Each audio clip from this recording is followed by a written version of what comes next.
பிரசங்கத்திலே 3000 பேர் 5000 பேர் என்று கூட்டம் கூட்டமாக ரட்சிக்கப்பட்டார்கள். பேதுரு நிழல் பட்டு அநேகர் சுகமானார்கள்.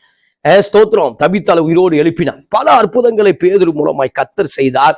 அப்ப பேதுருவை அந்த கர்த்தர் திரும்பி பார்க்கும் பொழுது ஒரு மனம் திரும்ப உண்டாயிருச்சு. இந்த நாள்ல தேவன் நமக்குள்ள ஒரு மனம் திரும்புவதை வைக்க விரும்புகிறார் சகோதரா. மனம் திரும்ப வைக்கும் பொழுதுதான் நாம் மிகப்பெரிய ஆசீர்வாதத்தை பெற்றுக்கொள்ள முடியும். முழுதுமாய் மனம் திரும்பும் பொழுதுதான் சில காரியத்துக்கு மனம் கசந்து அழுது தேவ சமூகத்தில் ஒப்புரவாக வேண்டி இருக்கிறது. ஆமென். அப்ப தேவ சத்தத்துக்கு கீழ்ப்படியக்கூடியவராக இருக்க வேண்டும். அடிக்கடி பரிசுத்த ஆவியின் இருதயத்தை கிழித்து கொண்டிருக்கிறோம். அடிக்கடி பரிசுத்த ஆவியுடைய வார்த்தையை மீறி கொண்டிருக்கிறோம். பேதுரு பார்க்கும் பொழுது உம்மோடு மறிக்கவும் ஆயத்தமா இருக்கிறேன், ஆனால் உம்மை காட்டி கொடுப்பதில்லை, மறுதளிப்பதில்லை என்று சொன்னவர் 3 முறை மறுதளித்தார்.